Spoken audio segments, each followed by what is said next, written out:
नमस्कार, ग्लोबल न्यूजमा स्वागत छ। म प्रनिशा लक्ष्मी। नमस्कार, म पूजा गिरी। सुरुमा हेडलाइन्स।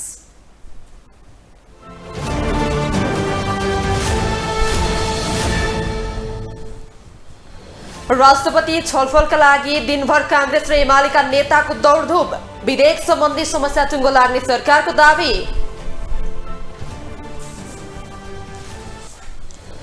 गठबन्धनमा कांग्रेसले अडान नछाड्दा माओवादी अध्यक्षलाई छटपटी। आम चुनावमा 60 सिटको अडान, वाम गठबन्धनको चेतावनी। गठबन्धनले एमालेलाई घेराबन्दीमा पारेको महासचिवको भनाई। त्यसैले ओलीलाई प्रधानमन्त्रीको उम्मेद्वार बनाएको स्पष्टीकरण।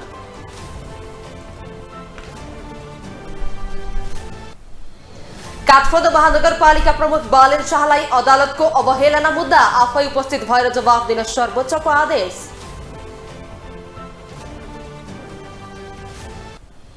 र फुटबलका तत्कालीन प्रशिक्षक अल्मुतायरीका कारण एन्फालाई एएफसीको जरिवाना $700 तिर्नुपर्ने।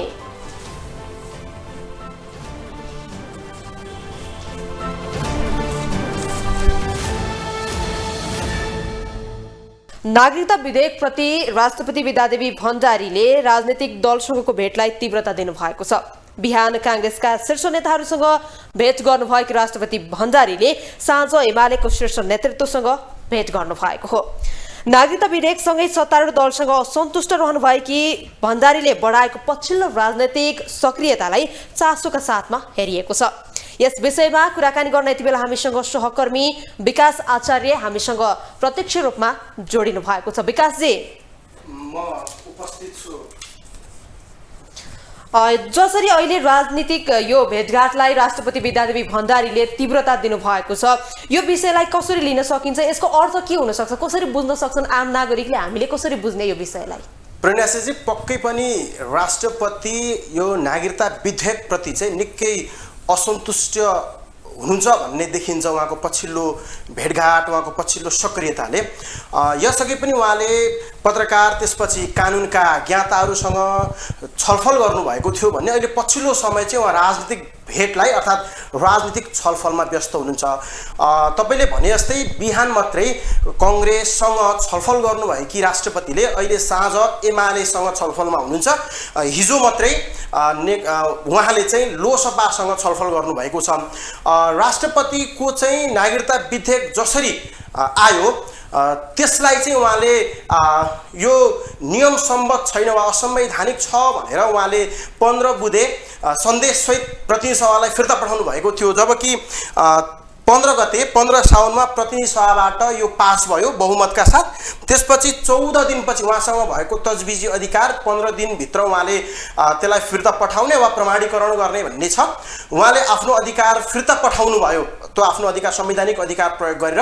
त्यसपछि सरकारसँग उहाँको निकै दूरी बढेको थियो।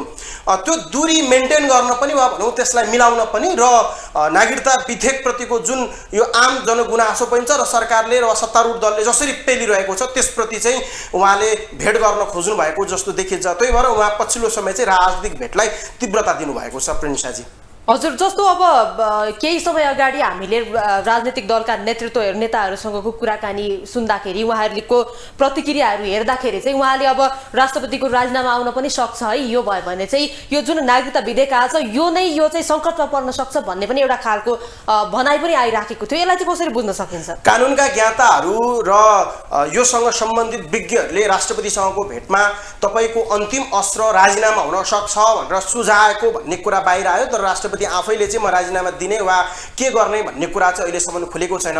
तर जुन पछिल्लो समय जब राष्ट्रपतिले त्यसलाई 15 बुँदे सन्देशसहित फिर्ता पठाउनु भयो त्यसपछि सत्तारूढ दलको बैठकले त्यसलाई पुनः हुबयो रसो पनि चेन्ज नगरी कमा पनि चेन्ज नगरी लिएर जाने भन्ने तरिकाले निर्णय गर्यो। त्यसपछि सरकारले पुनः 2 भदौमा हुबहु पारित गर्यो मतदान मार्फत। एमालेले मतदान माग्यो र मतदान मार्फत त्यसलाई पास गर्यो। त्यसपछि अझ बढी राष्ट्रपति चाहिँ रुष्ट हुनुहुन्छ, सरकारको काम कारबाही प्रति उहाँ अझ बढी रुष्ट हुनुहुन्छ। त्यसपछि त्यो देखिन्छ। फेरि हामीले रुष्ट हुनुभएको भन्नुको मतलब राष्ट्रपतिसँग छलफल वा भेट्दै होइन, उहाँको यो जुन सक्रियता छ, उहाँले कानुनका ज्ञाताहरूदेखि लिएर यो जो जतिसँग छलफलमा हुनुहुन्छ, नागरिक समाजका अगुवा पत्रकारसँगको छलफलमा हुनुहुन्छ, उहाँले त्यसमा सरकारले वा मैले फिर्ता पठाएकोलाई केही पनि पुनर्विचार नगरिकन त्यसलाई हुबहु पठायो भन्ने तरिकाले उहाँ रुष्ट हुनुहुन्थ्यो। त्यसपछि उहाँले यो भेटलाई सक्रियता दिन थाल्नु भएको छ र भेटमा आज कङ्ग्रेससँग एमालेसँग अहिले भेट भइरहेको छ। हामी तपाईँ र हामी संवाद गरिराख्दा एमालेका नेताहरूसँग भेटघाट चलिरहेको छ भने कङ्ग्रेसका नेताहरूसँगको भेटपछि हामीले हाम्रा स्रोतहरू प्रयोग गरेर यो कुरा बुझ्दाखेरि चाहिँ उहाँहरूले चाहिँ राष्ट्रपतिलाई केपी शर्मा ओलीले जुन अध्यादेश मार्फत ल्याउनु भएको थियो नागरिकता विधेयकलाई, त्यसैलाई चाहिँ हामीले निरन्तरता दिएको विधेयक मार्फत भनेर स्पष्टीकरण दिनुभएको र अर्को यस्ता अध्यादेश यस्ता विधेयकहरूमा चाहिँ राष्ट्रपतिका सन्देशहरूलाई हामीले बुझ्ने पुनर्विचार गर्ने भन्ने तरिकाले सरकार तर्फबाट र कङ्ग्रेसका तर्फबाट प्रधानमन्त्रीले र सँगै उपस्थित हुनुभएका सरकारका प्रवक्ता ज्ञानेन्द्र बहादुर कार्कीले जानकारी दिनुभएको भन्ने तरिकाले हामीले हाम्रा स्रोतहरू प्रयोग गर्दाखेरि त्यो जानकारी पायौँ। राष्ट्रपतिले चाहिँ यसलाई कसरी अगाडि बढ्ने भन्ने तरिकाले बृहत रूपमा छलफलमा हुनुहुन्छ र अहिले चाहिँ राष्ट्रिय सभामा गइसकेपछि अर्थात् भनौँ 2 भदौमा यो पास भयो प्रतिनिधि सभाबाट मत विभाजन गरेर र राष्ट्रिय सभामा गइसकेपछि फेरि सरकार आफैले त्यसलाई यो अर्को उयसमा पठाएको छ भनौँ। सरकारले चाहिँ त्यसलाई विधान व्यवस्थापन समितिमा पठाएको छ। अब विधान व्यवस्थापन समिति भनेको त्यसलाई हेर्ने एउटा संस्था हो, अर्थात् त्योसँगको एउटा रिलेटेड हो। त्यसले अब छलफलले के निष्कर्ष निकाल्छ त्यही तरिकाले सरकार अगाडि बढ्न चाहे जस्तो देखिन्छ। प्रणिसाजी हजुर, अब राष्ट्रपति भण्डारीले चाहिँ नेताहरूलाई के भनिरहनु भएको छ? उहाँले अब यो नागरिकता विधेयक त अब पास गर्नुपर्छ भन्ने संवैधानिक नियम छ, संविधानले नै त्यही भनेको छ। अब राष्ट्रपति भण्डारी कसरी अगाडि बढ्ने के बुझ्नु भएको छ तपाईँ? राष्ट्रपति भण्डारी चाहिँ अहिले जुन तरिकाको उहाँले कुराहरू गरिराख्दाखेरि वा पत्रकारसँग कानुनका ज्ञाताहरूसँग विज्ञहरूसँग बसेर कुरा गर्दाखेरि उहाँ रुष्ट हुनुहुन्छ। उहाँले दुईटा कुरा केही कुराहरूलाई उहाँले कोट गर्नुभएको छ। जुन अङ्गीकृत नागरिकलाई नागरिकता दिने कुरामा जुन खुकुलो प्रावधान राखियो भन्ने तरिकाले जुन चौतर्फी विरोध भएको छ, नेकपा एमाले त पछिल्लो केन्द्रीय कमिटीको केन्द्रीय कमिटीमा निर्णय नै गर्यो कि अङ्गीकृतलाई सुरुमा परिचय पत्र मात्रै दिउँ, त्यसपछि चाहिँ नागरिकता दिन पनि सक्छ, भारतको जस्तै हामीले पनि कानुन बनाऊ भन्ने तरिकाले डिभिजन गरेको छ।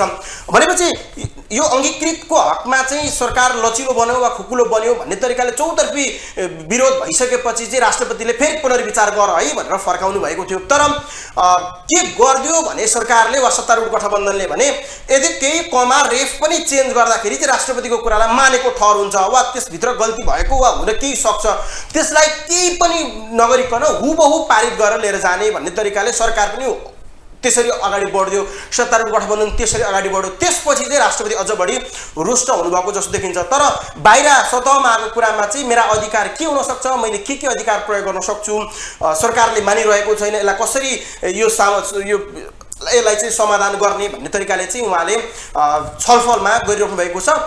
के नतिजा आउन सक्छ वा उहाँले के डिसिजन गर्नुहुन्छ भन्ने कुरा चाहिँ अहिले त्यसरी बाहिर खुलेको छैन। तर राजीनामादेखि लिएर हरेक कुराहरूको सम्भावनाको विषयमा पनि कुरा भइरहेको छ। तर आधिकारिक रूपमा यही गर्छु भन्ने तरिकाले चाहिँ डिसिजन गर्नकै लागि उहाँले दलहरूसँग परामर्श गरेको देखिन्छ। प्रणिसाजी हजुर, उहाँ जसरी तपाईँले भनिरहनु भएको छ राष्ट्रपति भण्डारी चाहिँ यो जुन नागरिकता विधेयक राष्ट्रिय सभाबाट चाहिँ पास भयो त्यो विषयमा चाहिँ रुष्ट हुनुहुन्छ भनेर उहाँले भनिराख्नु भएको छ। यो रुष्ट हुनुको कारण चाहिँ के हुनसक्छ? उहाँ पार्टीगत रूपमा हेर्ने हो भने राजनीतिक रूपमा हामीले हेर्दाखेरि उहाँ एमाले निकट हुनुहुन्छ, एमाले निकट नेत्री हुनुहुन्छ। यो मात्रै कारण हो अथवा विधेयकमै समस्या भएको कारणले चाहिँ उहाँ रुष्ट हुनुहुन्छ, के बुझिन्छ? अब राष्ट्रपति भइसकेपछि त्यसलाई पार्टीगत नजरले हेर्न मिल्दैन। उहाँ अहिले मुलुकको राष्ट्रपति हुनुहुन्छ, उहाँ सबैले राष्ट्रपति मान्ने ठाउँमा हुनुहुन्छ, उहाँ राष्ट्रपति हो। उहाँको अहिले देखेको अर्थात् बुझाइ चाहिँ के देखिन्छ भने सबैतिरबाट असन्तुष्टि चाहिँ यो अङ्गीकृत नागरिकलाई नागरिकता दिने अर्थात् एउटा हातले सिन्दुर लगाइदिने, अर्को हातमा चाहिँ सरकारका निकायले उसलाई अर्थात् बुहारीलाई भनौँ न, जुन देशबाट बिहे गरेर नेपाल आएका भए पनि त्यस्ता बुहारीहरूलाई चाहिँ नागरिकता दिने भन्ने प्रावधानको उहाँले चाहिँ त्यसलाई एकचोटि पुनर्विचार गर है, यो तरिकाको विरोध भइरहेको छ भनेर फर्काउनु भएको देखिन्छ। तर सतहमा बुझाइ गर्दा वा भनौँ कङ्ग्रेसकै नेताहरूले पनि भन्दा, प्रधानमन्त्री आफैले भन्दा वा सत्तारूढ दलका अन्य प्रभावशाली नेताहरू शीर्षस्थ नेताहरू प्रचण्ड आफैले पनि भन्नुभएको छ कि यो 5-7 लाख नागरिकहरू जो नागरिकता पाउनबाट पछि परेका छन् त्यस्ता नागरिकलाई चाहिँ नागरिकता दिनको लागि चाहिँ यो ल्याइएको हो, जबकि यसमा कुनै पनि भारतीय नागरिकलाई वा अन्य देशका नागरिकलाई भोलिपल्टै ल्याएर सिन्दुर हालेको, भोलिपल्टै नागरिकता दिनका लागि ल्याइएको होइन। ती 5-7 लाख नागरिकलाई नागरिकता दिनको लागि यो व्यवस्था ल्याइएको भनेर भन्नुभएको छ। अहिले त्यही देखिन्छ उहाँले चाहिँ यो अङ्गीकृतको हकमा के गर्ने एकचोटि छलफल गरेर विचार गर भनेर चाहिँ उहाँले फर्काउनु भएको वा छलफलको लागि पठाउनु भएको जस्तो देखिन्छ। तर पनि अहिले राष्ट्रसभामा छलफलको विषय बनेको छ। सरकारले पनि अलिकति राष्ट्रपतिको कुरा माने जसरी प्रतिनिधि सभामा त्यसलाई हुबहु पास गरे पनि राष्ट्रसभामा छलफलको वातावरण बनाइरहेको छ। प्रणिसाजी हजुर, यहाँको महत्त्वपूर्ण संवादका लागि यहाँलाई धेरै धेरै धन्यवाद। हस् प्रणिसाजी। उहाँ हुनुहुन्थ्यो हाम्रा सहकर्मी विकास आचार्य। उहाँले अहिले जुन नेपालको राजनीतिमा एउटा तरङ्ग पैदा गरिरहेको छ नागरिकता विधेयकले, यसै विषयमा आज जसरी राष्ट्रपति विद्यादेवी भण्डारीले विभिन्न राजनैतिक दलका नेताहरूसँग, प्रधानमन्त्री देउबादेखि लिएर नेकपा एमालेका अध्यक्षसँग उहाँले जुन वार्ता गरिरहनु भएको छ, यो भित्री कुरा के छ, यो भित्रको कुरा के भइरहेछ, उहाँहरूले कस्तो खालको कुराहरूलाई चाहिँ अब अगाडि बढाउन सक्नुहुन्छ भन्ने विषयमा उहाँले हामीसँग कुराकानी गर्नुभयो। अब बाँकी समाचार। गृहमन्त्री बालकृष्ण खाँडले प्रमुख प्रतिपक्षी दल नेकपा एमालेको सहमतिमै सरकारले नागरिकता विधेयक ल्याएको दावी गर्नुभएको छ। राष्ट्रिय सभा अन्तर्गतको विधान व्यवस्थापन समितिको बैठकमा नेपाल नागरिकता पहिलो संशोधन विधेयक 2079 माथिको छलफलमा भाग लिँदै गृहमन्त्री खाँडले एमालेका अध्यक्ष केपी ओलीसँग सघन छलफल गरी सहमतिमै सरकारले विधेयक अघि बढाएको बताउनु भएको हो। उहाँले गृहमन्त्री खाँडले राष्ट्रपति विद्यादेवी भण्डारीले सन्देशसहित फिर्ता पठाएको विधेयकमा केही संवेदनशील र महत्त्वपूर्ण विषय रहेको स्वीकार गर्दै त्यसलाई हल गरेर जान सरकार प्रतिबद्ध रहेको बताउनु भएको हो।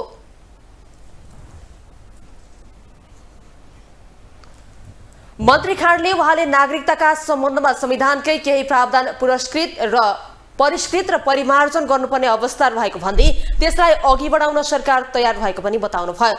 विभाग गरेर भित्राइएका विदेशी बुहारीलाई नागरिकता दिने विषय, पहिचान नखुलेका अल्पसंख्यकलाई दिने नागरिकताको विषयमा सरकारले गम्भीर भएर सम्बन्ध पक्षसँग छलफल गरेर अघि बढ्ने पनि बताउनुभयो। नेकपा माओवादी केन्द्रका अध्यक्ष पुष्पकमल दाहाल संघीय निर्वाचनको मिति नजिकिएसँगै छटपटाउन थाल्नु भएको छ। सत्ता गठबन्धन कुनै हालतमा नटुट्ने दावी गर्दै आउनुभएका दाहाल पछिल्लो समय गठबन्धन टुट्न सक्ने र एमाले बाहेकको वाम गठबन्धन बन्न सक्ने दावी गर्न थाल्नु भएको हो। उहाँले यो घुर्की कांग्रेसले चुनावमा 100 सिटको दावी नछोडेपछि लगाउन थाल्नु भएको हो। एक रिपोर्ट। नेकपा माओवादी केन्द्रका अध्यक्ष पुष्पकमल दाहाल प्रचण्ड संघीय निर्वाचनको मिति नजिकिएसँगै छटपटाउन थालेका छन्। कांग्रेस एक्लैले संघीय निर्वाचनमा प्रत्यक्षतर्फ 100 सिटको दावी नछाडेपछि प्रचण्ड रन्थनिएर छटपटाउन थालेका हुन्।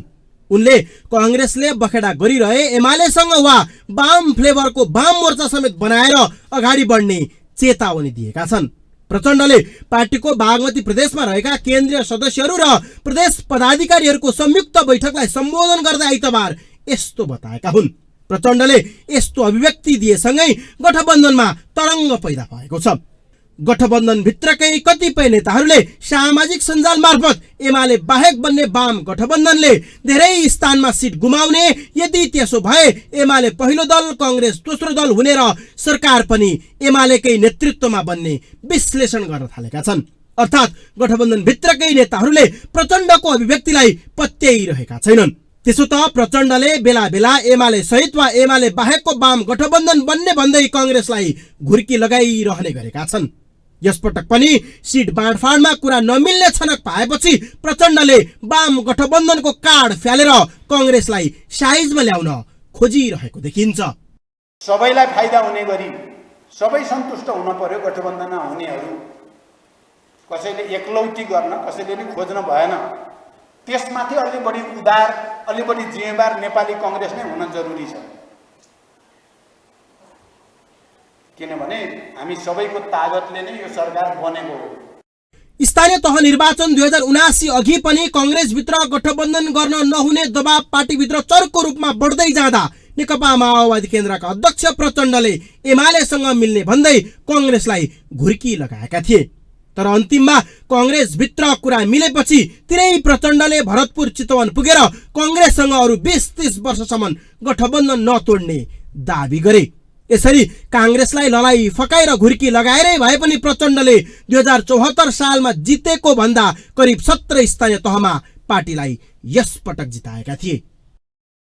आसन्न संघीय निर्वाचनमा पनि प्रचण्ड त्यही दाउ चाल्न खोज्दैछन्। अर्थात् स्थानीय तह निर्वाचनमा जसरी काङ्ग्रेसलाई 2074 को वाम गठबन्धनको मत देखाएर तर्साउन खोजिरहेका छन्, जबकि 2074 सालमा कांग्रेस मात्र 21 सिटमा खुम्चिएको थियो। तर कांग्रेसको छनक यसपटक माओवादीले तर्साउँदा तर्सिने जस्तो देखिँदैन। त्यही भएर उसले 100 सिटमा दर्विलो दाबी गरिरहेको छ, दाबी छोडेको छैन। आखिर कांग्रेस किन लचक बनिरहेको छैन, जबकि वाम लोकतान्त्रिक गठबन्धन गर्नुपर्ने हुनुपर्ने भन्दै आधिकारिक निर्णय सुरुमा कांग्रेसले नै गरेको थियो। स्थिर सरकार मार्फत सम्बोधन गर्नका लागि केन्द्रीय कार्य समितिको बैठक सत्ता गठबन्धनमा रहेका दलहरूसँग संवाद गरी चुनावी तालमेल गरेर अघि बढ्ने निर्णय गर्दछ। त्यसो त यो बीचमा प्रधानमन्त्री शेरबहादुर देउवासँग एमाले अध्यक्ष केपी शर्मा ओलीको पनि भेटघाट भएको थियो। अर्कोतर्फ एमालेले आधिकारिक निर्णय नै गरेर प्रचण्ड र माधव नेपालको पार्टीसँग आम निर्वाचनमा गठबन्धन गरेर जाने सम्भावनालाई खारेज नै गरेको छ। एमालेले गठबन्धन नगर्ने बरु तालमेलका लागि खुल्ला आह्वान नै गरेको छ। गठबन्धनका सन्दर्भमा हाम्रो चाहिँ स्पष्ट नीति छ। हामी कुनै प्रकारको गठबन्धनका पक्षमा छैनौँ। हामी आफ्नो नीतिका आधारमा निर्वाचनमा प्रस्तुत हुन गइराखेका छौँ। त्यही भएर कांग्रेस लचक नभएको त होइन। कांग्रेसलाई सबैभन्दा डर माओवादी, एकीकृत समाजवादी र एमाले बीच गठबन्धन हुने त होइन भन्ने छ। तर यो सम्भावनाको ढोका एमालेले नै बन्द गरिदिएपछि कांग्रेसले दाबी नछोडेको पनि हुन सक्छ र त्यही रन्कोमा रन छनिएर प्रचण्ड छटपटाउन थालेको देखिन्छ। क्यामेरामा विजय ठकुराठीका साथमा विकास आचार्य, काठमाडौँ। कांग्रेसले भाउ नदिए अर्को गठबन्धन बनाउने चेतावनी दिएका माओवादी केन्द्रका अध्यक्ष प्रचण्डले बुधबारसम्म सीट बाँडफाँड टुङ्गो लाग्ने दावी गर्नुभएको छ। गठबन्धनमा आबद्ध दलहरूले धेरै सीटमा दावी गरिरहेका बेला दाहालले माओवादी केन्द्रले 60 सीटमा दावी गर्ने समेत बताउनु भएको छ। सोमबार काठमाडौँमा आयोजित कार्यक्रममा बोल्दै नेकपा माओवादी केन्द्रका अध्यक्ष पुष्पकमल दाहाल प्रचण्डले 3 चरणमा सीटको बाँडफाँड हुने दावी गर्दै बुधबारसम्म टुङ्गो लाग्ने बताएका छन्। 15 गते बुधबारसम्म सीट बाँडफाँड सक्ने र 20 गते कुन क्षेत्रमा कुन दललाई उठाउने भन्ने निष्कर्ष निकाल्ने उनको दावी छ। त्यस्तै 25 भदौसम्म आफ्नो पार्टीले उठाउने उम्मेद्वारको टुङ्गो लगाइसक्ने अध्यक्ष प्रचण्डले बताएका छन्। माओवादी केन्द्रले प्रत्यक्षतर्फ प्रतिनिधि सभामा 60 सीट र प्रदेश सभा सदस्यमा 120 सीट दावी गर्ने प्रचण्डको भनाइ छ।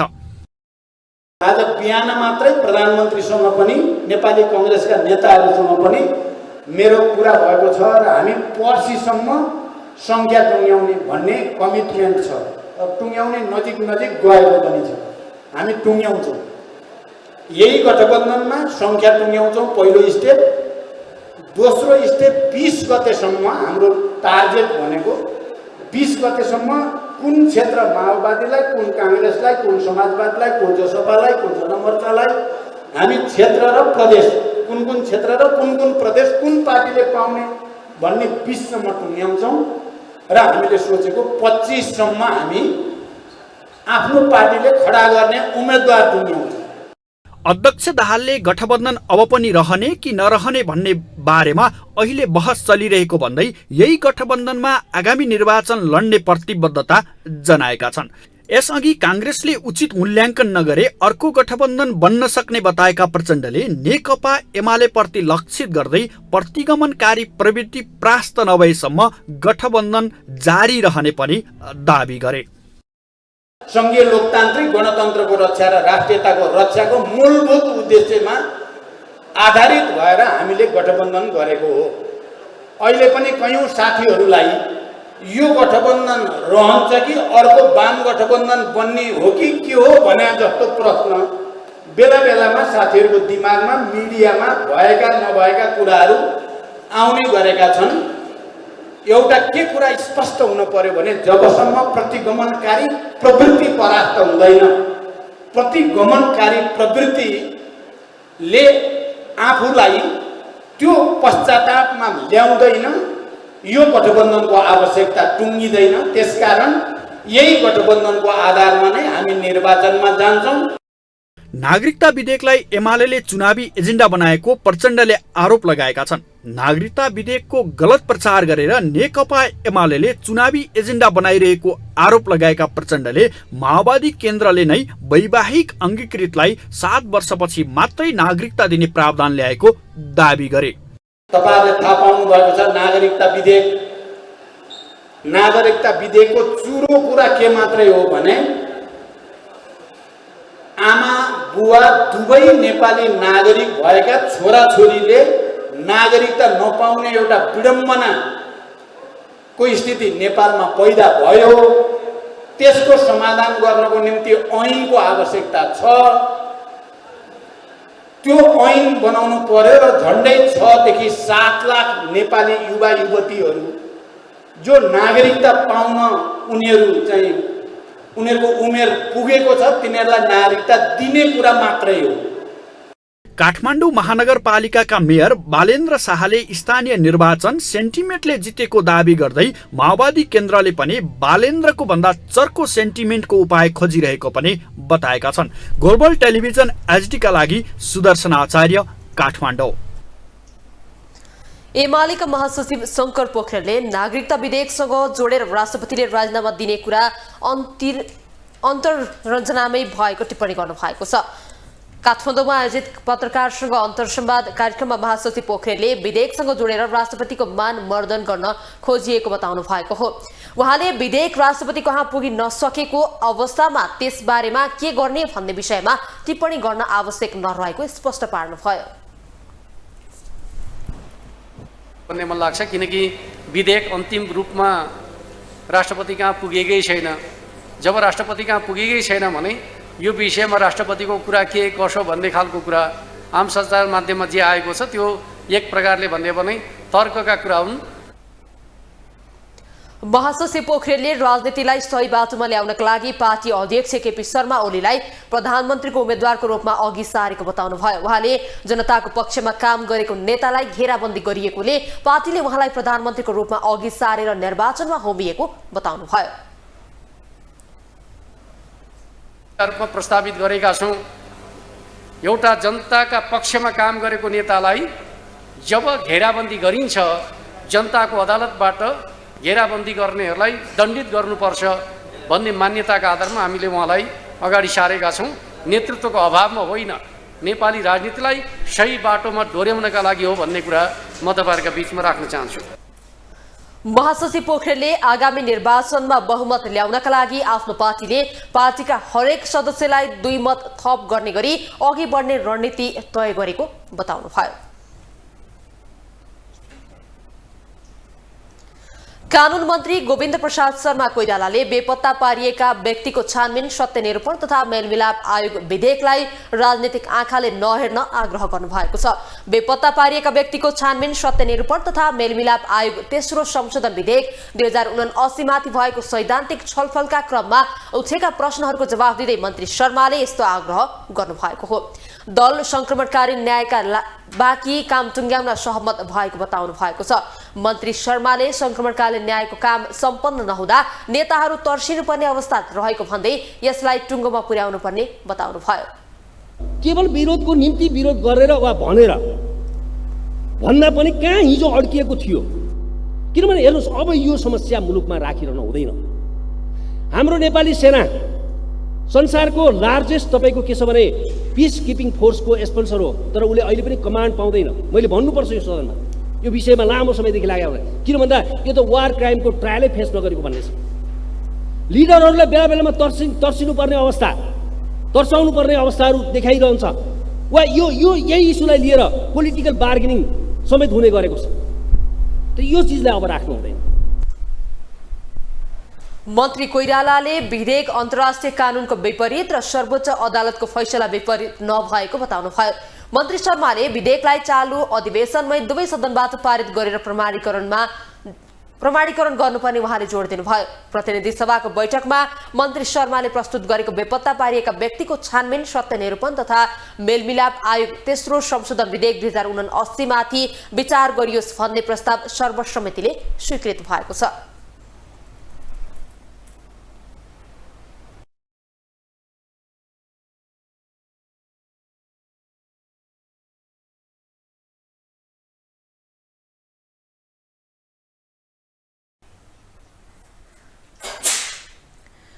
कर्णाली प्रदेश सरकारमा नेकपा माओवादी केन्द्रका 2 नेता मन्त्री नियुक्त भएका छन्। मुख्यमन्त्री जीवनबहादुर शाहीले आर्थिक मामिला तथा योजना मन्त्रीमा कृष्णा शाह र जलस्रोत तथा ऊर्जा विकास मन्त्रीमा रातो कामीलाई सोमबार नियुक्त गर्नुभएको हो। नवनियुक्त 2 मन्त्रीले आजै प्रदेश प्रमुख तिलक परियारले नवनियुक्त मन्त्री शाह र कामीलाई पद तथा गोपनीयताको शपथ गराउनुभयो। अर्थमन्त्रीमा नियुक्त शाह जाजरकोटबाट समानुपातिक र कामी रुकुम पश्चिमबाट प्रदेश सभामा प्रत्यक्ष निर्वाचित सांसद हुन्। माओवादीले प्रदेश सरकारमा सहभागी 2 मन्त्री आर्थिक मामिला तथा योजना मन्त्री बिन्दमान बिष्ट र जलस्रोत तथा ऊर्जा विकास मन्त्री गणेश प्रसाद सिंहलाई फिर्ता बोलाएको थियो।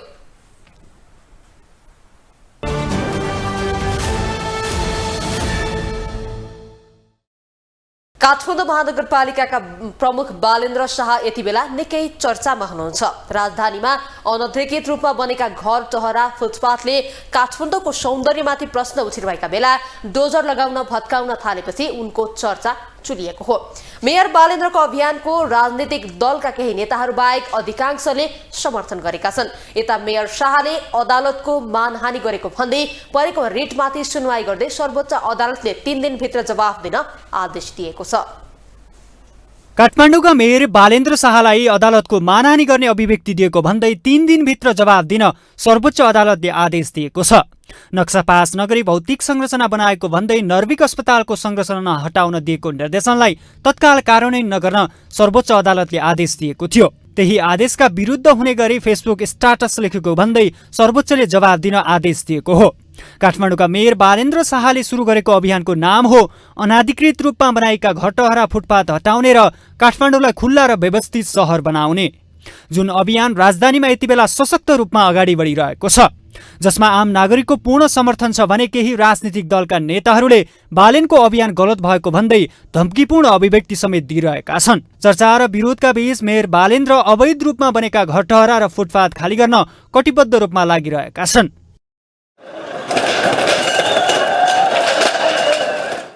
यी दृश्य हुन् मेयर बालेन्द्रको निर्देशन र सहभागितामा बनेका अवैध संरचनामा चलाइएको डोजरको। गत हप्ता बालेन्द्रले राजधानीको मध्यबिन्दुमा रहेको काठमाडौँ मल र नयाँ बानेश्वरमा रहेको अल्फाबिटा भवनमा बनेको अनाधिकृत संरचनामा डोजर चलाएका थिए। त्यसका अलावा राजधानी विभागमा रहेको भौतिक संरचना पनि खाली गराएका थिए भने उनी निरन्तर यो अभियान सशक्त रूपमा अगाडि बढाइरहेका छन्, जुन अभियानले नागरिक स्तरबाट पनि उल्लेख्य सहयोग र समर्थन बटुलिरहेको छ। मेयर बालेन्द्र शाहले जुन गर्नुभयो त्यो एकदमै सराहनीय छ।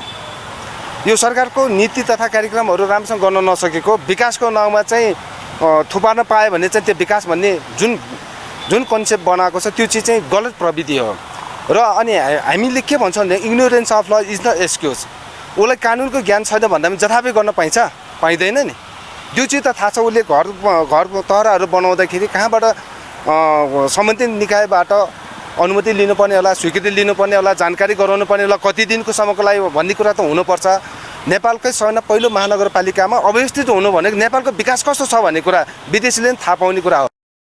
सर्वसाधारणका अलावा बालेनको अभियानमा पूर्व प्रधानमन्त्री बाबुराम भट्टराई, पूर्व मन्त्री रामकुमारी झाँक्री, विवेकशील साझाका पूर्व अध्यक्ष रविन्द्र मिश्र, राष्ट्रिय स्वतन्त्र पार्टीका सभापति रवि लामिछाने लगायतको साथ रहेको छ। तर एमाले नेता महेश बस्नेत र काङ्ग्रेस नेता मीन विश्वकर्माले भने बालेनको अभियानलाई डोजर आतंक भन्दै सार्वजनिक रूपमै विरोध र धम्की दिइरहेका छन्। नक्सा पास नभएका घरहरू, नक्सा पास नभएका संरचनाहरूलाई डोजर ला ठोक भाइ भनेर काठमाडौँभित्रका 18वटा मेयरहरूले 18वटा डोजर लिएर हिँड्यो भने त हिजो स्थानीय निकायका साथीहरूले डोजर लाएर बाटो बनायो भन्दा तपाईँ पत्रकार साथीहरूले डोजर आतङ्क सिर्जना भयो, पहाडमा बाटो बने सारा गुछे भयो भनेर आवाज उठाउनु भयो भने आज उपत्यकाभित्रका 18वटा मेयरहरू एकदम डोजरको अपरेटर स्टाइलले बसेर औँला देखाउँदै चस्मा लाउँदै घर भत्काउँदै हिँड्यो भने यो चाहिँ हाम्रो उपत्यका बस्न नालायक ठाउँ हुन्छ। हामी सबै यहाँबाट भागेर जानुपर्छ। यो चाहिँ निर्माणको होइन ध्वंसको एउटा चाहिँ नि क्षेत्र बन्छ। सोसियल मिडियाले हिरो बनाएका साथीहरू कुनै खण्डमा जिरो भएका छन्। त्यसो भएको हुनाले सोसियल मिडियामा 2-4 हजार साथीहरू 2-4 सय भन्दा रिसाउनुहुन्छ। 2-4 हजार 2-4 लाख 2-4 करोड साथीहरूले एकदम अलिअलि प्रोत्साहन दिए भनेर विधि मिचेर कानुन मिचेर सिस्टमलाई फलो नगरिकन क्षतिपूर्ति नदिकन जनतालाई दुःख दिने काम चाहिँ नगरौँ भन्नु। तिनै पनि मेयर साहबको हामीले भन्यौँ डङ भत्काउँदै हेर्दै हुनुहुन्छ नि त होइन। अब त्यो हो त हाम्रो सिस्टमले मागे त्यो हो त। त्यसको कानुनी प्रक्रिया छैन। अब भोलिदेखि बजारमा सबै मेयर आफैले भत्काउँदै हिँड्ने हो भने त गृहमन्त्रीलाई बन्दुक चलाउने अधिकार छ। पुनः प्रहरीहरूको होइन स्थानीय तहमा सबै बजार व्यवस्थापन गर्न मेयरलाई हक छ भने त शान्ति सुरक्षाको व्यवस्था पुलिसले सकेन भनेर गृहमन्त्री आफै रिभल्भर बोकेर हिँड्नु भने के हुन्छ? यता देशको समसामयिक राजनीति बुझेका राजनीतिक विश्लेषक पुरञ्जन आचार्य भने बालेन्द्रको अभियानले राजधानीलाई कोलाहल परिस्थितिबाट मुक्त गराउन मद्दत पुर्याउने भन्दै विश्वास व्यक्त गर्छन्। आचार्यले नीति र नियमसङ्गत रूपमा बालेनको अभियान चलेको खण्डमा अभियानले सार्थकता पाउने बताए। यसको दुईटा आयाम छ। एउटा ल एन्ड अर्डरको आयाम छ होइन, अर्को मानवीय पक्षको पनि आयाम छ। ल एन्ड अर्डरको चाहिँ आयाममा यो 100% ठिक छ। कानुनी शासन कानुन अनुसारले चल्नुपर्छ, नभए जङ्गली शासन भइहाल्छ। तर त्यसका के मानवीय पक्षहरू पनि हुन्छन्। दसैँको मुख छ, केही चाहिँ मानिसहरूको रोजगारी चाहिँ यसले चाहिँ गुमिरहेको हुन्छ, केही मानिसहरूको इन्भेस्टमेन्ट चाहिँ डुबिरहेको हुन्छ। त्यस्ता मानवीय पक्षहरूलाई चाहिँ अब मेयरले पनि सम्बोधन गर्नुपर्छ। त्यो भन्दैमा चाहिँ ल एन्ड अर्डरलाई छुट दिने चाहिँ काम गर्नु हुँदैन। यसको यो दुईटा पक्षमा कहीँ न कहीँ सन्तुलन मिलाउनु जरुरी छ। एउटा ल एन्ड अर्डरको इस्यु, अर्को चाहिँ के छ भने मानवीय पक्ष। त्यसको सन्तुलन नै बालेनको डोजरले चाहिँ बुझ्नुपर्छ। यसअघि अनाधिकृत रूपमा बनाएका संरचनाहरू खाली गर्न काठमाडौँ महानगरपालिकाले 35 दिने सूचना जारी गरेको थियो। तर त्यो सूचनाको अवज्ञा भएपछि मेयर शाहले आफ्नै नेतृत्वमा त्यस्ता अनाधिकृत रूपमा बनाएको भौतिक संरचनाहरू हटाउने अभियान सुरु गरिरहेका छन्। मेयर शाहले अनुमति बिना सञ्चालनमा आएका संरचनाहरू हटाउनका लागि काठमाडौँ महानगरपालिकाका कर्मचारी, सुरक्षाकर्मी र ट्राफिक प्रहरी समेत परिचालन गरी काम गरिरहेका छन्। ग्लोबल टेलिभिजनका लागि क्यामेरामा सञ्जय खड्काका साथमा विनोद विक्रम भण्डारी, काठमाडौँ। पछिल्लो समय नेपालीका मौलिक चाडपर्वको मौलिकता मर्न थालेको छ। पश्चिमा संस्कृतिको प्रभाव र युवा पुस्ताको व्यवस्थाले चाडपर्वको मौलिकता मर्न थालेको भन्दै चिन्ता सुरु भएको छ। नयाँ पुस्ताले चासो दिन नसक्दा कतिपय चाडपर्व मनाउन छाडिएको छ भने पश्चिमा संस्कृतिको प्रभावले कतिपय चाडपर्वमा विकृति भित्रिएको छ। अहिले गाउँदेखि सहरसम्म तीजको रौनक छ। सुयोग्य वर र श्रीमानको दीर्घायुका लागि तीजमा महिलाहरू व्रत बस्ने गर्दछन्। मौलिक पर्व तीज नेपाली हिन्दू नारीको महान पर्वसँगै नेपालीको संस्कृति पनि हो। तर पछिल्लो समय संस्कृतिका नाममा विकृति भित्रिन थालेको छ। पहिलेको तीज र अहिलेको तीजमा धेरै भिन्नता छ। अहिलेको तीज भड्किलो बन्न थालेको संस्कृतविदहरू बताउँछन्। अहिले र पहिलाको तीज मनाउने क्रममा धेरै नै फरक आइसक्यो, धेरै नै विकृतिले प्रवेश गरिसक्यो र तीजको मौलिकतामा नै धावा बोल्न थालिसक्यो। त्यसैले धेरै नै फरक छ। अब पहिला तीजका गीतहरू भजन कीर्तनमा आधारित हुन्थे। पहिला वाद्यवादन गर्ने स्वरूपलाई सरस्वतीको स्वरूप मानिन्थ्यो। जसले बाजा बजाउँथ्यो त्यो सरस्वती, गीत गाउने सरस्वती नै, बाजा बजाउने र गीत गाउने सरस्वती, नाच्ने पार्वतीको स्वरूप, सङ्गीत भर्नेलाई विष्णुको स्वरूपमा हेरेर चाहिँ लोक भाकामा आफ्ना चाहिँ गाउँघरमा चलिआएका कुराहरूलाई चाहिँ अनि धर्मशास्त्रका नायकहरूलाई माध्यम बनाएर भजन कीर्तन गाइन्थ्यो। तीजको मात्र होइन, पछिल्लो समय हरेक पर्वको मौलिकता हराउँदै जान थालेको छ। नेपालीका महान चाड दशैँ र तिहारको समेत मौलिक मर्म मर्न थालेको छ। होली, कुशे जनै पूर्णिमा जस्ता मौलिक पर्वमा समेत विकृति भित्रिएकोमा संस्कृतिविदहरू चिन्तित छन्। सबै चाडपर्वहरूको मौलिकता अलिकति छोडेर अरू दायाँ बायाँ लागेको सत्य हो। अहिले मैले देखेअनुसार चाहिँ सञ्चारको माध्यमहरूमा विभिन्न किसिमले आफू देखिन सुनिन पाइन्छ भनेर पनि एकदम सामान्य ढङ्गले लिएर उनीहरूले यस्तो संस्कृति जस्तो गहन विषयलाई सामान्य किसिमले लिदिएर आफू भाइरल हुने लोभमा अनि त्यसपछि एउटा पाश्चात्य कुराहरूको ग्रहण गर्दाखेरि चाहिँ आफूमा एकदमै सुपेरियर हुने त्यस्तो किसिमको अवधारणा भएको कारणले गर्दाखेरि पनि हो। नेपालीले परापूर्व कालदेखि मनाउँदै आएका चाडपर्वको अस्तित्व जोगाउन युवा पुस्ताले चासो दिनुपर्ने देखिन्छ। सँगै सरकारले समेत संस्कृतिको जगेर्नामा ध्यान दिनुपर्ने विज्ञहरूको तर्क छ।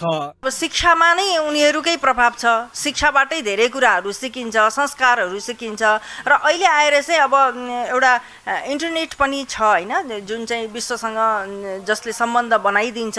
त्यो कारणले गर्दाखेरि सामान्य मान्छेलाई के हुन्छ भने त्यो भौतिकताले आकर्षण गर्छ। भौतिकताले जब आकर्षण गर्छ उनीहरूको मौलिकताहरू अलिकति कमजोर भएर जान्छ। आध्यात्मिक पक्ष त्यो दीर्घकालीन पक्षहरू मान्छेले बुझ्न सक्दैनन्। दीर्घकालमा चाहिँ कुन चाहिँ हामीलाई सुख हो, कुन चाहिँ आनन्द हो, फेरि अर्काले भनिदिएको कुराहरू छिटो विश्वास लाग्छ मान्छेलाई। नेपालीले सामूहिक रूपमा मनाउने हरेक पर्वको आफ्नै महत्त्व छ, तसर्थ पश्चिमा संस्कृतिको हस्तक्षेपलाई निमिट्यान्न पार्दै संस्कृतिको संरक्षणका लागि युवा पुस्ताले चासो दिन जरुरी छ।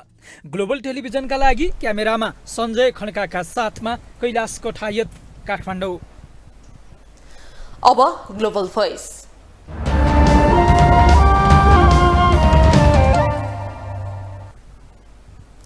चाडपर्व भड्किलो बनिरहेका छन्। यसको मौलिकता ग्रहण गर्ने भन्दा पनि देखासेखी र देखाउटी गर्ने चलन बढेको छ। अर्को पुस्तासम्म पुग्दा चाडपर्वको मौलिकता नै हराउला भन्ने चिन्ता बढेको छ। यसै सन्दर्भमा ग्लोबल भोइसमा आज हामीले सर्वसाधारणलाई सोधेका छौँ, चाडपर्व देखाउटी र भड्किलो बनेकोमा के भन्नुहुन्छ? एक थरी त निरन्तर दिइराखेका छन्, तर अहिले आधुनिक जुन केटाकेटी पुराना बुढाबुढीले चाहिँ निरन्तर दिएका छन्। आधुनिक केटाकेटीले चाहिँ अलिकति नयाँपन ल्याएन। यो नयाँपन चाहिन्छ पनि, किनभने यो नयाँपनले के हुन्छ भनेदेखि नयाँ स्वरूप दिन्छ। अब संसारमा वैज्ञानिकहरूले नयाँ रूप लिइराखेका छन् भने हाम्रो पनि त नयाँ रूप चाहिन्छ नि। अब आफ्नो संस्कृति पुरानो संस्कृतिलाई पनि त बिर्सिनु भएन। नयाँपन भनेर एकदम छाडा चाहिँ गर्नु भएन, त्यति हो होइन। नयाँ छाडा एकदम गर्नु भएन, बढी उत्ताउलो। अब अहिले हाम्रो यहाँ खास भने नेयरहरूको चाहिँ पुरानो आफ्नो पहिला पहिलेदेखिको त्यो एउटा छ नि, अहिलेसम्म यसले गरिरहेको छ नि त्यसलाई होइन। हो त्यस्तो हुनुपर्छ कि आफ्नो पुरानो संस्कृति छोड्नु हुनु। तिजमा पनि उशृङ्खल खालका नाचहरू नाचिने, तडक भडक देखाउने खालका कुराहरू भइरहेका छन्। यसलाई चाहिँ हामीले रोक्नुपर्छ। यो सरकार समाजले नरोके पनि व्यक्ति विशेषले चाहिँ एउटा चेतनाको विकास गरेर या चेतनशील भएर यसलाई चाहिँ रोक्न जरुरी छ। जसरी हामीले पहिला मनाइआएका थियौँ त्यसरी नै मनाउन जरुरी छ। आफ्नो संस्कृतिहरू बिर्सिन्छ होइन। पुरानो चाडपर्व हामीले जसरी नै मनाउनै पर्छ। अब उहिलेका बरबाजुहरूले गरेको होइन। अब अहिले जे जस्तो भए पनि पहिले नै परम्परा मनाउनु पर्छ जस्तो लाग्छ। काठमाडौँको गोकर्णेश्वरमा मृत अवस्थामा भेटिएका ओखलढुङ्गाका दुर्गाधन सुनुवारबारे छानबिन गर्न माग गर्दै उनका आफन्तले प्रहरी वृत्त बौद्ध घेराउ गरेका छन्। आइतबार बिहान मृत भेटिएका सुनुवारको हत्या भएको आशंका परिवारले गरेको भए पनि प्रहरीले भने अनुसन्धान भइरहेको बताएको छ।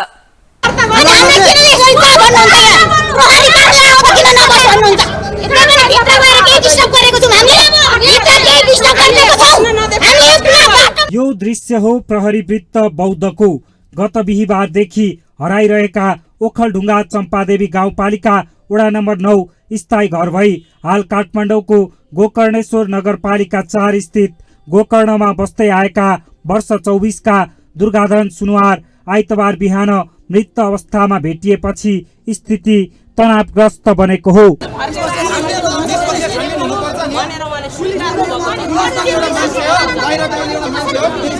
आइतबार बिहान सुनुवारको शव गोकर्ण मन्दिर नजिकै बागमती नदीको किनारमा भेटिएको हो।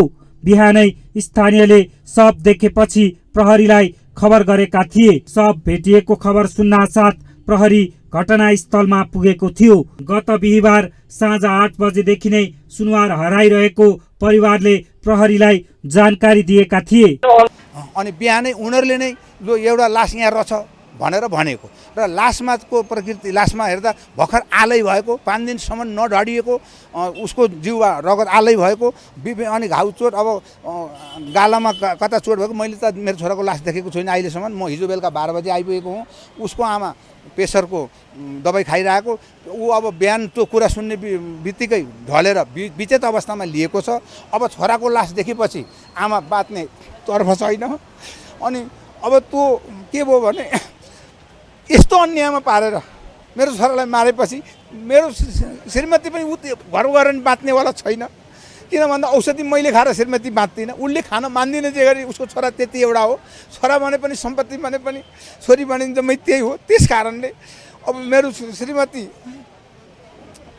पनि मर्छ म पनि यही मर्छु भनेर हामी यसरी हिजो गाडी रिजर्भ गरेर आएका छौँ 12 बजे आइपुग्यौँ र आज निवेदन यस्तो अन्यायमा परिम श्रीमान भनेर चाहिँ यस निकायमा लिएर आउँदा समेत हाम्रो निवेदन नबुझिदिएको हुँदा यो सुनियोजित ढङ्गले चाहिँ उहाँहरूले चाहिँ मेरो छोरालाई मारिएको छ त्यस कारणले यो न्याय पाऊँ। उता प्रहरीले मुचुल्का उठाएर प्रारम्भिक अनुसन्धान सम्पन्न गरी शवलाई पोस्टमार्टमका लागि फोरेन्सिक मेडिसिन विभाग महाराजगञ्जमा पठाएको छ। जिल्ला प्रहरी परिसर काठमाडौँका प्रवक्ता दिनेश राज मैनालीका अनुसार मृतकका बारेमा अनुसन्धान जारी छ। अनुसन्धान अब सुरु गर्नलाई पोस्टमार्टमको लागि लास्ट टिचिङ हस्पिटलमा राखिरहेको छ। हजुर हजुर पोस्टमार्टमको लागि जाहेर दरखास्त चाहिन्छ। दायर दरखास्त लिने कुरामा उहाँहरूलाई केही कुरा चित्त नबुझेको भनेर भन्ने कुरा सुन्नमा आएको थियो। अब अहिले उहाँहरू दायर दरखास्त लेख्न जानुभएको छ। हजुर दायर दरखास्त आइसकेपछि थप भन्न सकिन्छ। त्यसपछि पोस्टमार्टम हुन्छ। पोस्टमार्टम लगाएपछि आउँछ नि त केही। हजुर अब दायर दरखास्त लिएर आएपछि पोस्टमार्टम होला त्यसपछि थप कुरो खुल्ला नि त अनुसन्धान चाहिँ अहिले गर्नुपर्छ। घटनास्थल र शवको प्रकृति हेर्दा मृत सुनुवारको गालाबाट रगत बगिरहेको अवस्थामा र शरीरमा घाउचोट र निलडाम भई रगत लतपतिएको अवस्थामा शव फेला परेको मृतकका आफन्तको भनाइ छ। त्यो मात्रै 6:15 बजे प्रहरीको सूचनामा भेटियो लास भन्ने कुरा भयो। हामीलाई लगभग 6:30 बजे या 7 बजेतिर हामी त्यो घटनास्थलमा पुग्यौँ।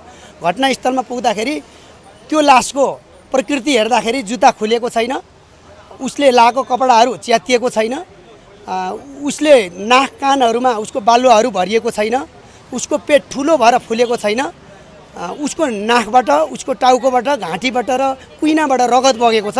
त्यसले गर्दा कसैले उसलाई एरेस्ट गरेर अट्ठाएर उसको हत्या गरेर फ्यालेको हुनसक्ने हाम्रो आशंका भयो। त्यो आशंका पश्चात हामीले प्रहरी बौद्ध प्रहरीमा हिजो हामीले जाहेर दिन आयौँ। जाहेर दिन आउँदा जाहेर लिन मानेन। किन भन्दा पहिला तपाईँहरू चाहिँ मुजुल्कामा जानुहोस्, यो मुजुल्कामा पनि सही गर्दा हामी 1-1.5 घन्टा हाम्रो सही गर्नेमा हाम्रो मिलेन कुरा। किनभने रगत बगिरहेको छ, रगत बगेको लेख्नुहोस् भन्दा प्रहरीले हामीले रगत लेख्न मिल्दैन, रगत त ल्याबले फोरेन्सिक ल्याबबाट प्रमाणित भएर पुष्टि हुने कुरा हो भन्ने कुरा गरियो। मृतकका आफन्तले हत्या भएको भन्दै हत्यारालाई कानुन सम्मत रूपमा कारबाही गर्न माग गरेका छन्। सिसीका हामीले चाहिँ जुन अब त्यो घटना हामीले थाहा पाइसकेपछि हामी भोलि हेर्न आयौँ। भोलिपल्ट हेर्न आउँदा हामीले पुलिस फोर्स लगेर खोजियो। पुलिस फोर्स लगेर खोज्दा पनि नभेटाएपछि हामीले आर्मी फोर्ससम्म गएर त्यो ठाउँमा खोजिएको हो। त्यो उसले लखड्दै लगेको ठाउँ एकदम अप्ठ्यारो ठाउँ भइसकिसकेपछि अनि हामीले अब विकल्पमा आर्मी फोर्सले पनि त्यो खोलामा कहीँ केही नै नभेटाइसके पछाडि हामी अब के हुने त भन्नु लास्ट टाइममा हामी सिसी क्यामेरातिर गयौँ। सिसी क्यामेरातिर जाँदाखेरि जुन अफिसको सिसी क्यामेरा हेर्ने कुरा भयो, अफिसको सिसी क्यामेरा हेर्ने कुरा हुँदाखेरि अब त्यही दिन यदि एउटा पुलिस स्टेसन जस्तो ठाउँमा पुरै उहाँहरू चाहिँ एउटा सुरक्षा जनताको सुरक्षा दिनु भनेर बस्नु भएको छ। सिसी क्यामेरा नै बिगारेर बस्ने त उहाँहरूको होइन नि। पुरै सिसी क्यामेरा बिग्रेको छ भनेर उहाँहरूले सुरुमा त गर्न मान्नु भएको थिएन। पछि हामीले गर्दै जाँदाखेरि 23 गते अगाडिसम्मको ऊ छ, त्यहाँदेखिको छैन भनेर गर्नुभएको थियो। अरू उतापट्टिको साइडको उहाँहरूले देखाउनु भएन। त्यो दिन पो बनाउने भनेर जब हामीबाट त्यहाँ फोर्स भयो कि यदि भोलि यसरी पुरै मेला लाग्दैछ, मेलाको लागि पनि सिसी क्यामेरा छैन भने त्यतिखेर फाक्लाङ फुक्लुङ पार्दै उहाँहरूले चाहिँ यो बिग्रेको छ भनेर न प्रमाण नष्ट गरेको हो न बिग्रेकै हो। त्यो भगवान नै जान्छ। घटनाको अवस्था र शवको प्रकृति हेर्दा हत्या भएको र मारेर शव खोलामा फालेको हुन सक्ने सहजै अनुमान गर्न सकिन्छ। घटनाको सम्बन्धमा प्रहरी वृत्त बौद्धबाट थप अनुसन्धान भइरहेको प्रहरीले जनाएको छ। तर प्रहरीले जाहेरी लिन नमानेको भन्दै मृतकका आफन्तले भने प्रहरी वृत्त घेराउ गरेका छन्। ग्लोबल टेलिभिजनका लागि क्यामेरामा विजय ठकुराटीका साथमा अभिषेक सापकोटा, काठमाडौँ। अब इन्टरनेशनल न्यूज।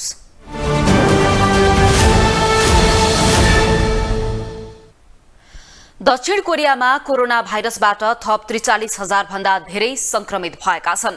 सरकारी अधिकारीहरूले सोमबार दिएको जानकारी अनुसार पछिल्लो 24 घण्टामा 43,142 जना संक्रमित भएका हुन्। यो सँगै दक्षिण कोरियामा कोरोना भाइरसबाट अहिले संक्रमित भएकाहरूको कुल संख्या 2,30,26,960 पुगेको छ। केही दिन अघिसम्म दैनिक 1 लाख भन्दा बढी संक्रमित हुने गरेकोमा अहिले घटेर 1 लाख भन्दा धेरै कम भएको छ। अघिल्लो हप्ता पनि औसतमा दैनिक 1,04,000 नयाँ संक्रमित हुने गरेको स्वास्थ्य अधिकारीहरूले जनाएका छन्। अहिले संक्रमित अवस्थामै रहेका मध्ये 597 जना गम्भीर अवस्थामा रहेका छन्। ती मध्ये 16 जना पछिल्लो एक दिनमा थपिएका हुन्। पछिल्लो 24 घण्टामा कोरोनाका कारण 49 जनाको मृत्यु भएको छ। यो सँगै दक्षिण कोरियामा कोरोनाका कारण अहिलेसम्म 26,618 जनाको मृत्यु भएको छ।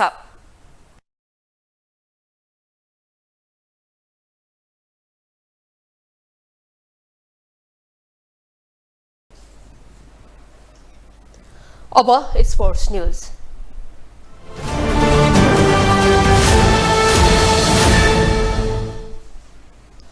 एएफसीले अखिल नेपाल फुटबल संघ एन्फालाई जरिवाना गरेको छ। कुवेतमा भएको एएफसी एसियन कप छनौटका क्रममा प्रतियोगिताका 2 आचार संहिता उल्लङ्घन गरेको भन्दै एएफसीले एन्फालाई $7,000 अमेरिकी जरिवाना गरेको हो।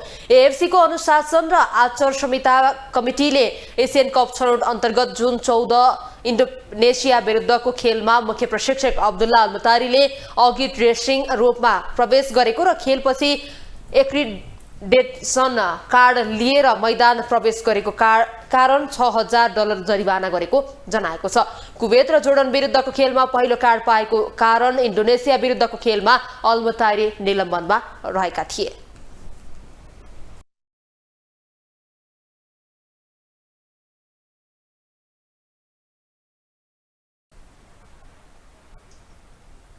ग्लोबल न्यूजको अन्त्यमा हेडलाइन्स पुनः एकपटक।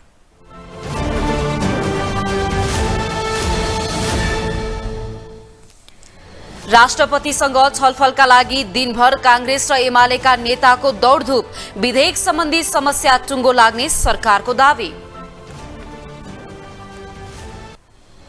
गठबन्धनमा कांग्रेसले अडान नछाड्दा माओवादी अध्यक्षलाई छटपटी, आम चुनावमा 60 सिटको अडान, वाम गठबन्धनको चेतावनी।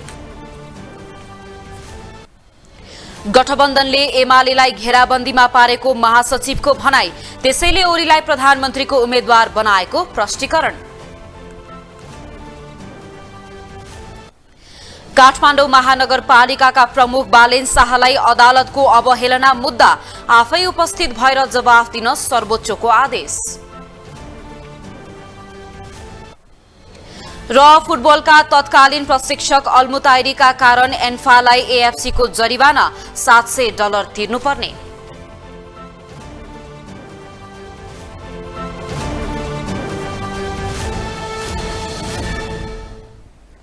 ग्लोबल न्यूज अहिलेलाई यति नै। तपाईँ ग्लोबल टेलिभिजन फेसबुक तथा युट्युबमा पनि प्रत्यक्ष रूपमा हेर्न सक्नुहुनेछ। ग्लोबल टेलिभिजन हेर्दै गर्नुहोला। नमस्ते।